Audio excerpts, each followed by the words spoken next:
Good afternoon, everybody. My name is Inga Cotton. I'm the founder and executive director of San Antonio Charter Moms, and it's enrollment season, and SAISD Choice Schools are taking applications for the upcoming school year. Today, we're focusing on a particular group of SAISD Choice Schools, and that's the International Baccalaureate programs.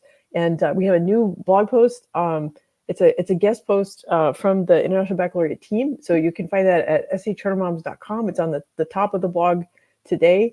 And then specifically to talk in more detail about IB, and especially at the high school level, we have Yareli Melendez, and she is the Diploma Programme Coordinator at Thomas Jefferson High School in SAISD. So we'll unpack what DP coordinator means and what is International Baccalaureate. But Yareli, I'm really thankful that you're joining me on Charter Mom Chats, because there's so much interest in SAISD Choice Schools in our Facebook group.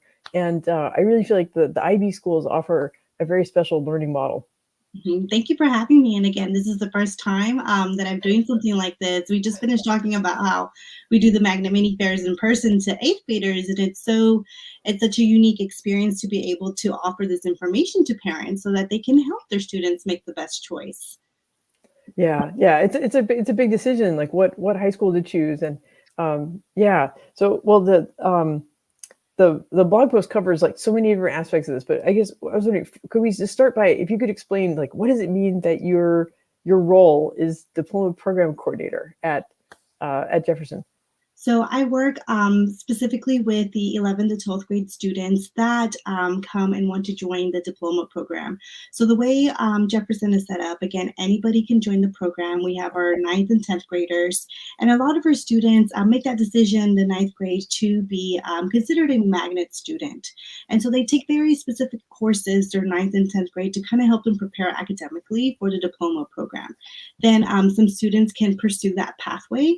And so I sit down with my lead counselor, and we also talk to teachers, and we talk to potential students who might want this opportunity, and we have a conversation with them about what the program entails for the next 2 years. So something that's very unique about this program is that I always tell students it's a 2-year commitment. It's a 2-year program, which is very different from your let's say dual credit class or your AP class, right? And so the advantage of that is that you're getting to work closely with the same teacher for 2 years. And there's a lot of growth that can happen in those 2 years, which really allows the student to really focus on a specific subject that they want to, and then really gives them an opportunity to pursue something within that field. So again, I always tell students that you have the opportunity to take all the full diploma program courses, which I'll talk a little bit about in one of our questions, or some of our students also have the opportunity to take up to 3 of these classes. But the purpose of being in this program is for you to give yourself the opportunity to earn college credit. And so the students that do pursue the program, finish the program, and earn the college credit get 24 college credit hours out of the way there after high school. And so we tell a lot of the students, like, that's a big deal, that's your whole first year out of the way. That saves you time and money. And I have a lot of students who have graduated within the program who are, juniors now when they should have been, another year. And so then they can pursue something else after high school. So I always tell students, like, if you really want to prepare yourself, challenge yourself academically, then this is going to be a great opportunity for you. Yeah, I know there's been a lot of interest in our Facebook group about things like dual credit, or like the early college high schools, and like I know like Elma Heights and Northeast ISD are adding more early college high school programs, and it can be a little overwhelming, I think, for students and parents to try to sort out all the differences among these. So anyway, I just want to highlight for folks, it's like there's multiple ways to get to this goal of like making sure kids are really well prepared for college because they've already been doing college level work, and also like having credits that it gets them that much closer to the finish line of their college degree, and it can save money because they may not have to spend as many semesters of tuition, right? So those are all really important benefits. There's multiple types of programs that do that, but I know but today I'm really glad to have you unpack this, because like I don't know the nuts and bolts about how, like, so I have an 11th grader, but he's in a dual credit class, right? So it's like he's on his way, but it's a different type of program. So It really is. It really is. And I think that that's the advantage of having these conversations, right? I think that everything has to start with the conversation. And more than anything, I think I always want to tell students and parents that there's a lot of support at our campus within the program itself. So again, I work very closely with my lead counselor, who, again, I cannot do this job without her. She pulls their transcripts, make sure that they're academically ready with their college credits or with their high school credits that they're going to need. But then I also work really closely with my NYP coordinator. And again, another advantage at our campus is some high schools around the world do only have the diploma program, right? But an advantage that we have here at Jefferson is that we do have the middle years program to prepare them with that. And so we work together, the lead counselor, NYP coordinator, Ms. Love, and myself, to kind of work with those kids for those full 4 years. And so a lot of our kids are the students that are top 10, right? Are the students that the valedictorian, salutatorian.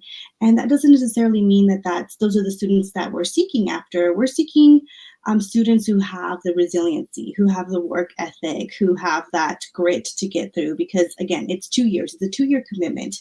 And that's, I think, one of the differences between a dual credit course or program, right, where our school specifically offers you a dual credit pathway or an AP pathway, is that this framework really allows them for, Ms. Penny, our district support always says, that productive struggle, right? The students will learn discipline, will have to have the work ethic, because again, it's different. They're taking 7 out of their 8 classes are higher level.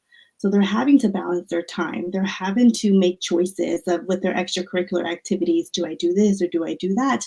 And we always tell students, like, you can do both, right? You can do both. We're here to support you with this 2-year journey. And at the end of the day, we want the students to come out of this as a better student. Yeah. Well, okay. You said multiple good points. I'm trying to keep track of them. So productive struggle. I think that's a really important point, because I think, like, as parents, like, we want to protect our kids, right? We want them to be comfortable and happy, but in order for them to be resilient adults and people with big dreams and the stick-to-itiveness to execute on those big dreams, they are going to have productive struggle. But what you're describing is that there is support on campus, right? So it's like, so you're looking out for the students, the counselor is looking out for the students. So they're not facing this struggle alone. They've got support along the way. But like, as parents, we have to kind of let go a little bit and, let them, do something ambitious. And, they might, miss a deadline, or they might have to redo a paper, but better to do that at the high school stage, right? Because the stakes get higher as you get to college or your full-time job. Mm-hmm. Yeah. And I had another point, but I forgot what it was. Okay. Well, I guess it'll come back to me, but I think maybe we should like zoom out a little bit and like talk more about what is international. Oh, I just remember what it was. Sorry. So I think it's important. I think there's a stereotype in San Antonio, the idea that San Antonio ISD is probably only serving like an average student, or is only dealing with students who have maybe stereotypical problems that people associate with urban areas. And I think it's really important to dispel that myth, because what I've learned about SAISD Choice Schools is that there are really exceptional programs, and that these are great places for high achieving students, and that SAISD Choice Schools are not limited just to students who live in the SAISD area, but are open to students all over Bexar County. And there's transportation options if the family is able to get their student to like one of the big high schools, they can catch a bus to another high school. So there's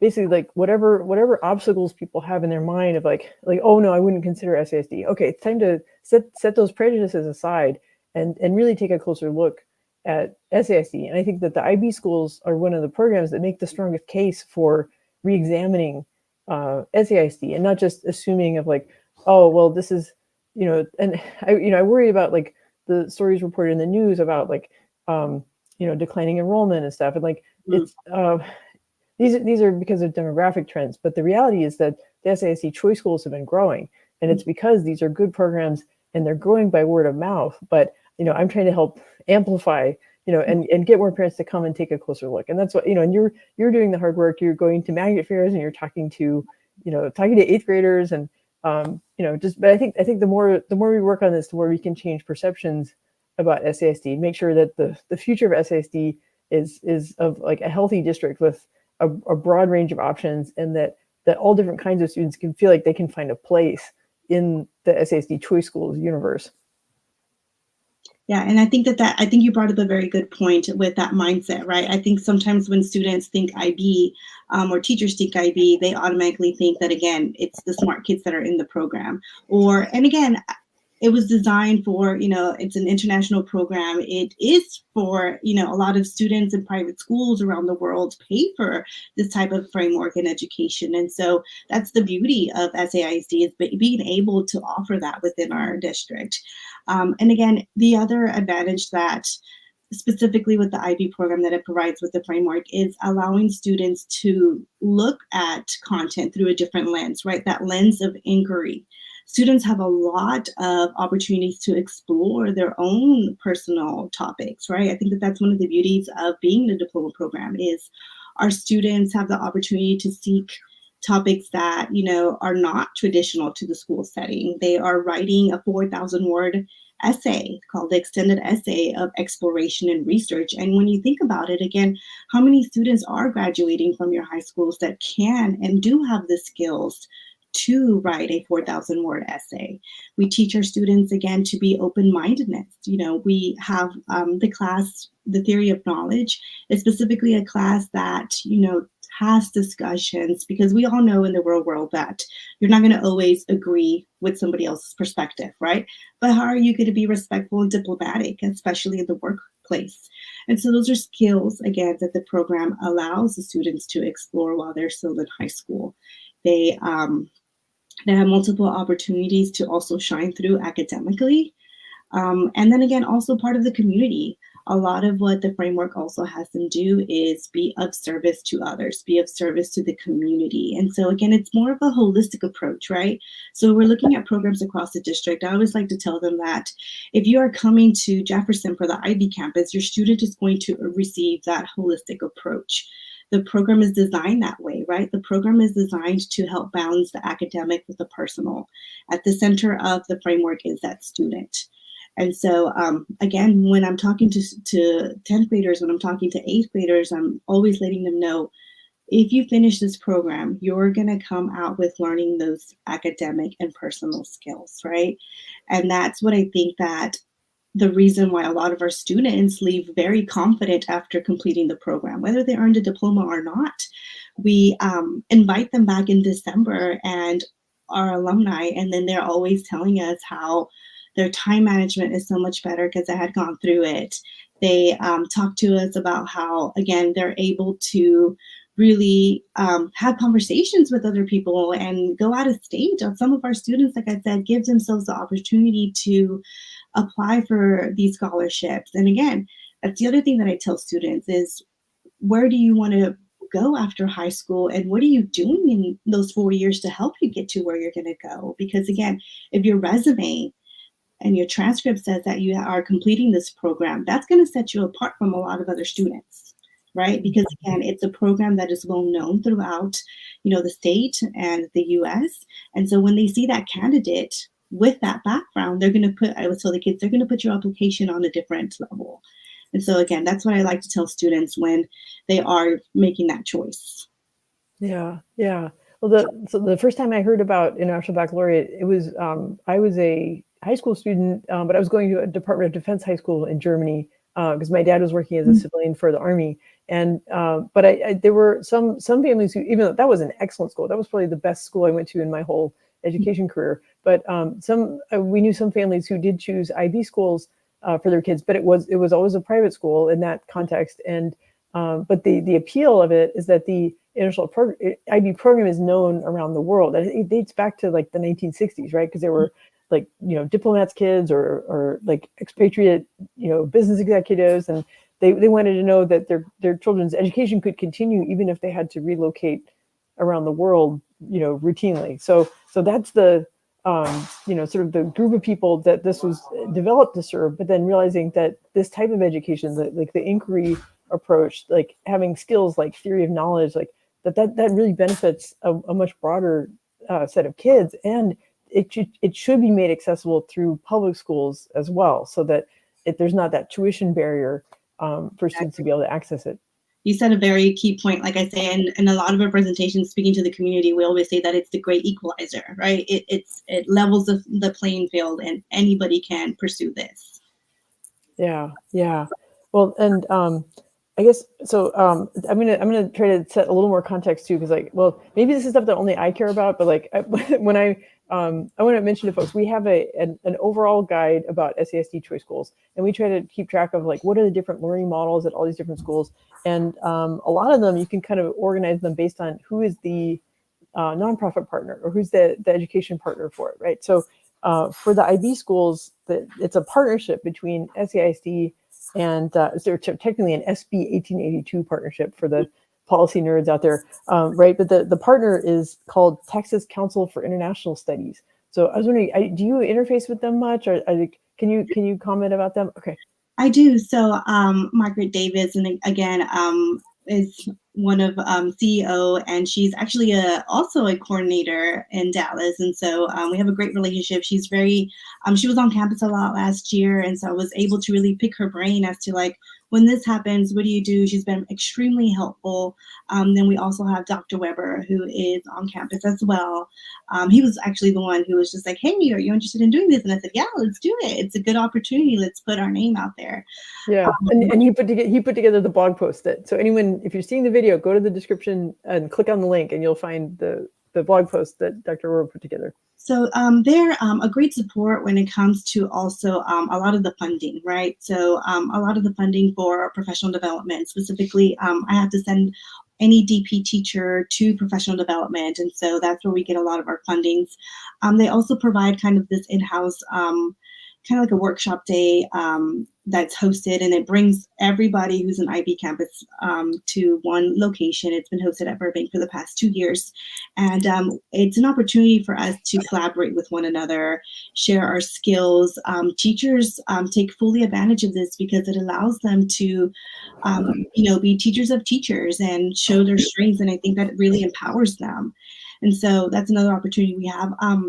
Every year we have an opportunity for our students to also get a scholarship through TCIS. And again, it's just the autonomy that comes with being part of this charter, the autonomy like our bell schedule, right? We have a lot of choice in our schedules. We have the flexibility of, again, ending school. That might be appealing to some students wanting to come. On Fridays we are released at 1:50, and then teachers have that time to collaborate in the afternoon, so they're not having to do it on their own time. So again, partnering with them has allowed us to expand and to have a lot of these opportunities within the campus. Yeah, well, that's really helpful. That explains like a lot of what the benefits are of having TCIS as a partner, right? Like the knowledge, the funding, and being an in-district charter means having that flexibility. And that's for the benefit of the teachers and the students. Okay, so in the post that Dr. Weber put together, like he laid out like there's a bunch of different like academic subject groups that are part of the DP curriculum. So I was wondering if you could, I don't know, share a little bit about that, and maybe like how do you need to adapt like the DP program for Texas curriculum, right? Because like all these students like they're doing both, right? They're in the diploma program, for IB, but they're also earning their Texas high school diploma. Yeah, so like I said, it's the TEKS, right? And so, for example, in language and literature, which is the one course that all of our students take, even if they're taking individual courses, they're earning their English 3 credit. Same thing with the U.S. history course. Our students who haven't taken their U.S. history test will take it at the 11th grade level, and the teacher's responsible for teaching those TEKS. And so one of the beautiful things about our campus specifically is that we do offer in language B, as the IB calls it, we do have French and Mandarin, which again, we're the only school in the district to offer that opportunity. And it's, I love both teachers. Like I said, I have one student in particular who she's what we call a year 2 student, a senior, and she lived in China. And so she specifically picked Jefferson to continue her IB journey. She was a student who was PYP, MYP, and then DP all 12 years. But she said, I'm at Jefferson because of Mandarin. I want to study international business and relationships, and that's one of the languages that I'm going to need. And so, like I said, some of our students, again, depending on their background, if your strength is Spanish, then we're going to put you in the HL course, right? The Spanish literature. And so, it gives students that ability to choose, right? If you're like, hey, I've been taking Spanish because that's all they've offered in the past, but now we want to kind of explore a new language. And again, we're an IB campus, so let's go on out and let's try French or Mandarin. Then students also take History of the Americas. Our science courses, again, we've expanded this year. And again, it comes with choice within the campus and within the program. We have students who will take biology. And I always tell students, the beautiful thing about taking biology or chemistry is that it transfers very smoothly over to any college, right? Because any college will have chemistry or bio. We also have a class that we just added this past year called Environmental Systems. It's for that student that might not be that science with that science background, because it's more about like human environment interaction and how people are coming together and really creating solutions around the world based on these environmental issues. Then we also have another popular science course called Sports, Health, and Exercise Science, which a lot of our students who are in the medical field like to take that class in because it's kind of like an anatomy class. They talk about the body, nutrition. And so, again, within the science component, the students have choice. Then we have a math class, and then what IB calls Group 6 is our arts. And so we have visual arts, we have music, we have dance, we have film, which we just added 2 years ago. We have theater, which theater teacher is amazing. Then we have psychology, which is one of the most popular courses. And then we also have, I think dance was the other one that we have. So again, that's the beauty of all that we have within the program, right? Is that the students feel like they can still pursue and they have choice within. And then of course they have that TOK class, which takes up their 7th class. And like I said, that's what's the difference between this program and a singular, selective, is that you are taking all 7 advanced classes. And again, for those students who really want to go out of state or to an Ivy League school, that's going to boost up your GPA. That's going to keep you in the top 10%. And that's going to more than likely give you that opportunity to get accepted to where you want to get accepted to. So again, those are the classes that we offer at Jefferson. Yeah, well, I was thinking about something you said earlier about when you're at the magnet fairs and you're talking to the 8th graders and you're asking, what they might want to do after high school. And, that's a hard question. Like 8th graders, they still need to learn a lot about the world. Mm-hmm. But it sounds like with this variety of course offerings in the DP year 1 and year 2, that like in some ways it's like a liberal arts education where they're learning lots of different pieces. And so whatever direction they ultimately go in, they will have been exposed to a lot of interesting things along the way. And more than anything, like I said, all of our students, even if they're taking, like I said, they can take the full diploma pathway, which is all advanced classes, all 7 of them, or they can choose up to 3, right? But we always tell at our campus, language and literature is a mandatory course, because I always tell them no matter what profession you choose, you have to learn how to read and write. So the English class, it's one that it's a mandatory course, but I think that they leave with that class learning a lot of those academic skills. Yeah. So one of the things as I was reading Dr. Weber's post, and it sort of jumped out at me, like, is there an additional assessment that diploma program students need to take? So like they're in high school and they're taking their end of course exams and things like that, like the Texas requirements. But is there an IB assessment?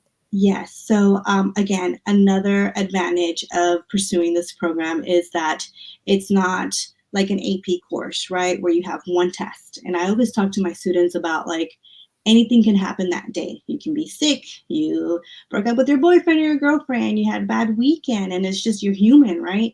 And so you have one shot. And then it might have just not been the day, and there goes a whole year.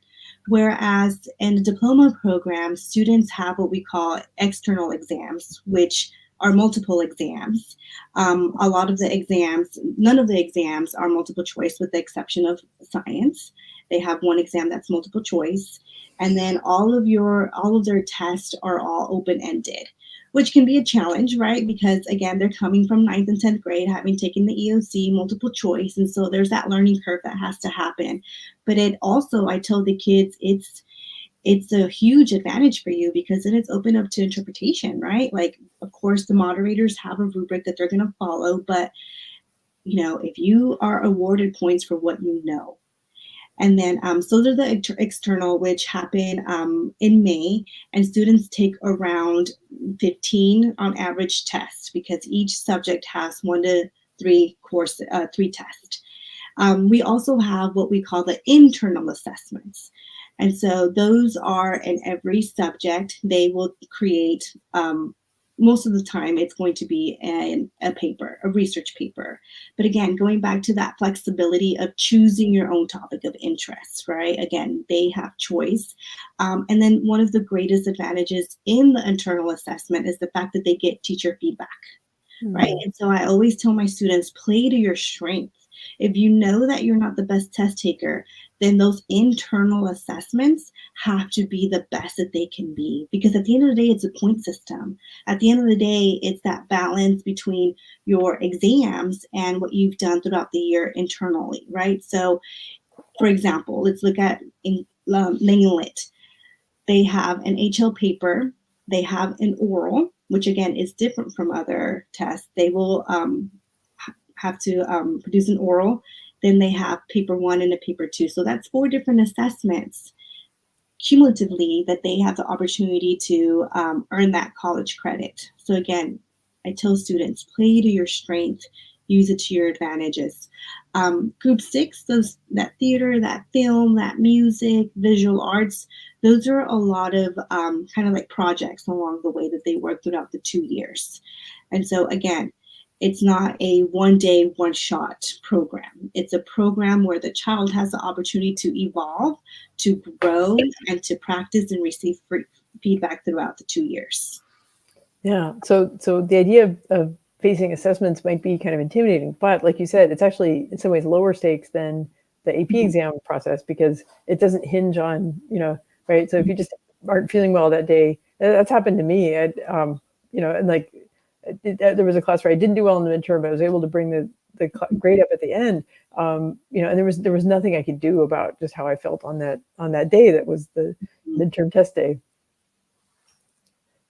So one of the something you mentioned earlier, it's in my notes. I wanted to come back to this. So you mentioned a student who is taking Mandarin now, but they participated in the primary years program and the middle years program. And I was wondering, like, as do you see differences in the preparation of students who've been able to experience IB for more years of their education career? 100%. It's funny that you bring that up because this is my first cohort where they are coming in from, I can't remember what middle school or what PYP program or MYP program, I think it was. But it's very interesting because you can see more than anything, we are able to make the connection. So at the 5th grade level, the students who are in the PYP have an exhibition at the 5th grade level. And so then at the 8th grade level, at the MYP level, they have a community project. And so then at the 10th grade level, when they come to us at Jefferson and their 10th graders, they do their personal project. And so you can pick up those students because they, there's a huge connection with what they chose at the middle school level. And then they either continue to go with the same theme. And then it's very interesting to actually see them write about it and do some more research about it. And then again, the skills and the mindset of those students are very different. They learn that foundation of the learner profile attributes, right? The ATL skills that they're coming in with, both academic and personal. You can see the student who has gone through the program, but that also doesn't mean that anybody who hasn't gone through that foundational piece can join, right?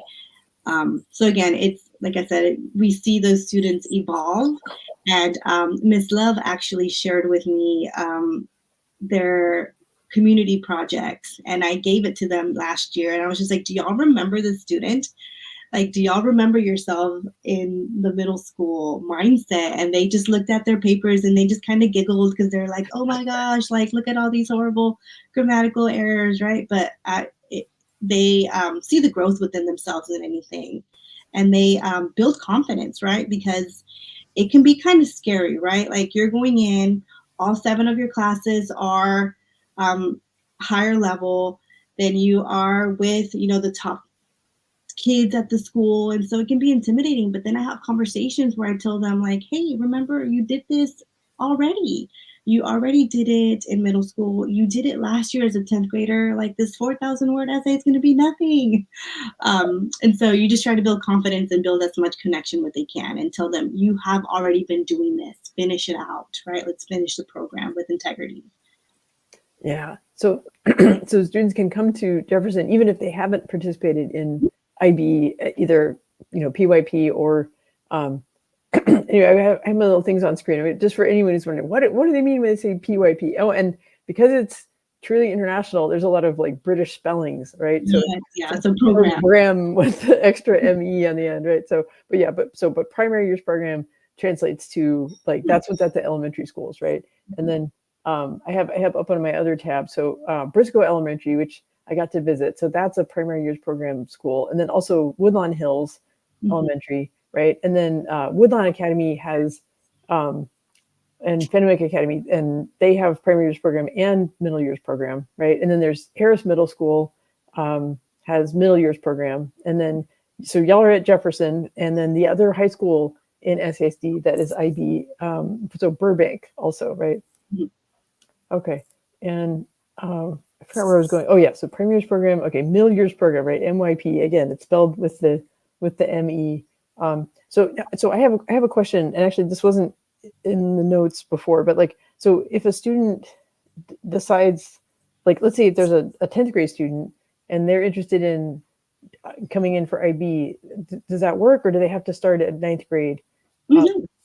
That's so the only thing that we look for is we will, again, working with my lead counselor, we will look at their transcript just to make sure that they have Algebra 1, Algebra 2, and Geometry.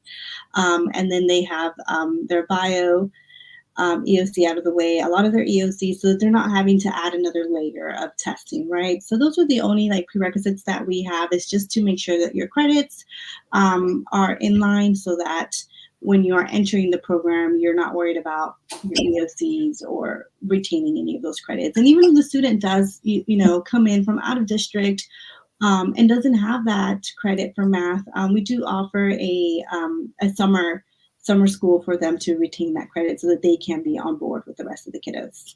Yeah. Okay. Well, that's good to know. That means that there's like more flexibility, more options. I think it can be, as a parent, it can be frustrating if you're like, well, why didn't someone tell me about this sooner, right? Or for a kid who discovers something and they want access to it. But it sounds like like you and the counselor will sit down and look at their transcript and make sure that they are on a path to graduate on time while participating in like all these all the courses that are part of the diploma program. Okay, so I wanted to ask, I feel like, so is there anything about the academics that you feel like we haven't covered? Because I think we've gone over all the questions in my notes, but I just don't want to, there's so much I don't know about IB, so I don't want to like move on, but I wanted to ask more about like kind of school culture and like, what's the student experience like? So the students that are in the program, again, a lot of them are leaders within their own organizations, right? So for example, I have Valeria, who's my lasso major, have Elijah, who is my drum major. A lot of my students are involved in those leadership roles within like NHS and MJR. And so I think that is a good opportunity for them to also continue, right? Like, and for us to, again, it goes back to that support level, right? You can do both. You can do this program and you can still be the drum major. You can still be the lasso.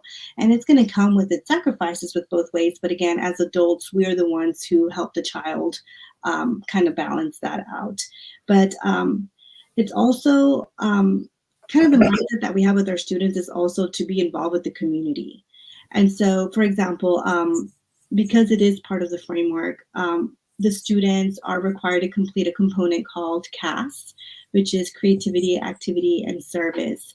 And so one of my students 2 years ago, his name was Joseph, and so he organized, it was for mental health awareness. It's something that actually started his 10th grade year as his personal project, and then COVID happened, and he didn't get the opportunity to execute his project. So again, as a DP student, he chose to complete it as part of his CAS requirement. And it started off small at campus. He held a walk around the track to just kind of have that conversation and exposure to mental health awareness. And then it expanded to a district walk. And so then we had the community come in and support. It made the news. But again, we always tell them, like, something small can grow from this, right? And again, this student is actually pursuing a degree in psychology for therapy. Then I think about another student, my Bella. Bella graduated last year, and she's so cute. Part of her project was she made these water bottles, and then she sold them, collected money, and then across the street, Jefferson, there's a church, and then there's another kind of building where there's a nonprofit that help incoming immigrants. And so she raised $350 selling those little water bottles. And so she wrote a check to that organization, and again, it tied into her. Now she's at Boston University. She was a Quest Bridge Scholar, and that connection, right, of that service experience, really something personal to them, and how that is something that they're going to pursue in college.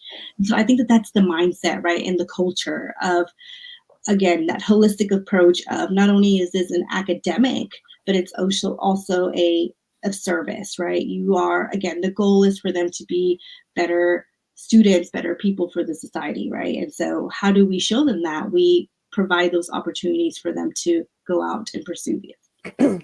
Well, I think it's also related to sort of the productive struggle aspect that you talked about, because like, in order for kids to, think about what they want to be when they grow up, is like they have to sort of test those ideas, right? And community service is a great way to make the learning relevant, because then they can identify, right, if they're seeing, peers with mental health struggles because of the isolation of COVID, right? Or, being aware of like how many newcomers, how many migrants there are in the community and wanting to help, like it makes the learning more relevant, and it gives them a sense of agency. They can do something about the real world problems. And then I love how when you share the stories, like, that you keep in touch with these students, what they're doing as alumni, and that these experiences are shaping what they're doing in their college career and what they're going to do even beyond college.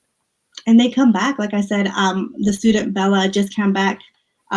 She was here for break, and she did a small little presentation with my juniors about her Quest Bridge journey. And again, that mindset, I think our students need to see themselves, right, in other students to build that confidence, because I also think that our students just don't have the confidence, or maybe the support or the mindset to think that you are worthy of this scholarship, you are worthy of this program, you are worthy of being a part of this. But sometimes students or kids don't listen to adults, right? Like sometimes when they hear it from us, it doesn't click. But when they're hearing it and seeing it from each other, then it just sounds and looks different for them. And so I think that that's very powerful, is networking and keeping our alumni connected so that they can talk to these students, especially when we see these waves, right? I see, as a coordinator, I've been there for 4 years, and I know that October, we're going to get a wave. Then I get another wave right before March, right before exams. But it's about not quitting. It's about having those conversations, and also involving the parents, right? You have to know your child. You have to know what your child can be pushed to. And you have to know when you have to find that balance for them. And I think that that's also our job, right? As a coordinator, as a counselor, is to have those conversations with the students and say, like, no, this is hard. And I know that it's hard, but you're going to be a much better person at the end of this when we finish this out. So like I said, I think that that's also the mindset that we want to embody with our students, is that you can do this. You can pursue. Being present for them when they're, that voice in their head is saying, you're like, you don't belong here, you can't do this. But then they need to have, voices like their parents or folks at school telling them, yes, you can do it. And having alumni right, who are closer to them in age come back and say, look, I'm doing it. You can do it too. I had doubt, but I made it, right? The larger world can seem intimidating. It can seem a lot bigger than San Antonio, but these students have so much potential and they have so much to offer. Well, but often the students in the diploma program are also leaders on campus. You mentioned a student who's a drum major, and some students also participate in lassos. I just want to make a little comment for people who aren't familiar with Jefferson. It's one of the most historic high schools in San Antonio, and the lassos are a female performance troupe that like you can search. They go back to what, the 1930s, I think, maybe beyond. They've gone on national tours, and so they have a very distinguished history. And I think one comment I hear from parents, if they're looking at charter school for high school versus like a magnet school, or where it's in a setting at a big comprehensive high school, that like charter schools tend to be smaller campuses, and they may not have as many offerings of extracurriculars, right? Like they may have flag football instead of tackle football. Like they may not have a band or a cheerleader team or cheerleader squad or things like that. And so I think that's an important differentiator about a school like Jefferson, is that students get participate in IB, but they can also experience some of the long traditions of like one of the most famous Texas high schools because of the lassos. No, yeah, and like I said, that's what we tell our students, is that you can do both and you can excel at both. And again, and then having those role models, right? They become little role models for each other. And then I always say, like, hey, like, talk to the student who has gone through it. How did they do it? And then again, they build that relationship, and it almost becomes its own little community within itself, right? Because it's a small cohort.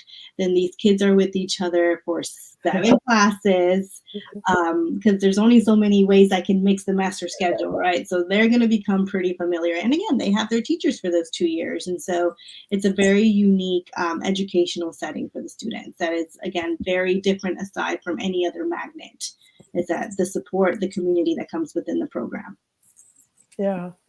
Wow. Well, I feel like you've done a great job of sharing about, everything from primary years program, middle years program, diploma program, about the academics, the different courses, like the culture that the students experience. And so I hope that if there's students or families watching, that they're curious and they want to learn more. So I guess what would be your advice? If they haven't, been able to go to like a magnet fair or something, maybe they're like an out of district family, like what should they do to learn more about IB schools, and specifically at Jefferson? So thankfully, we have our monthly family engagement nights that are usually posted on our Facebook page and social media. So the next one is going to be February 7th, next month. Then in May, we have the 22nd, so May 22nd. And then I think that those are the last 2 that we will have. But then you'll have an opportunity to, again, come visit our campus, ask questions. My NYP coordinator does a presentation that kind of goes a little bit over some of the information that I went over today. And she focuses a little bit more also at the NYP level, just to kind of give an overview of the program, and then give an opportunity for, if they want to do a campus tour, that's something that we can set up with our FACE specialist as well. Yeah. Oh, and FACE stands for Family and Community Engagement, right? Yeah. So, okay.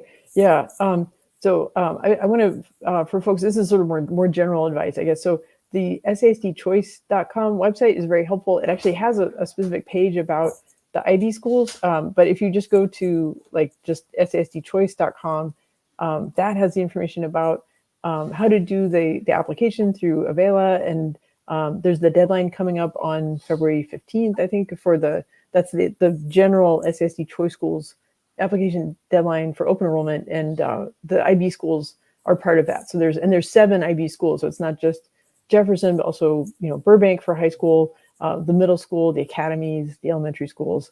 Lots of options for families. Okay, well, and thanks for the details about the family engagement night. So I'll share those in the Facebook group as well, so we can kind of highlight Jefferson, because the February 7th one, that's just around the corner. Yes, ma'am. Mm-hmm. Yeah. Okay. Well, great. Okay. Well, I feel like I've learned a ton about IB. I mean, even I was editing the blog post, and I had some familiarity with it, but the way you really brought it to life with the stories of, the particular students, and then, talking about all the different classes. Like, I'm thinking, man, I want to take the theory of knowledge class. That sounds fascinating. That's interesting, because that would be the one class, like I said, either students like love that class, or they're just like, wait, what am I answering? So it goes both ways, but it's a very unique, right? It's a very unique course that's specific to the program. And again, they have very interesting conversations, because that's what that course is about, is having that open mind, having those conversations, and, treating people with respect and moving forward with it. Yeah. Well, that's the kind of citizens we need to, to make the world a brighter place in the future. So, and I'm really happy that there are students in San Antonio who are able to access this at no cost. That's really extraordinary. So, well, Yareli, thank you so much for joining me. And I'm really proud to be able to share about IB schools, and you're doing great work with your students. So please keep it up. Thank you. And again, thank you for the opportunity. I think that it was a great opportunity to just have a conversation, right? And again, come visit us February. And then if you have any additional questions, myself and Ms. Love, our NYP coordinator, will also be there. Great. Okay. Well, thanks so much. Have a great evening and stay warm. Yes, ma'am. You too. Bye-bye. Okay, bye.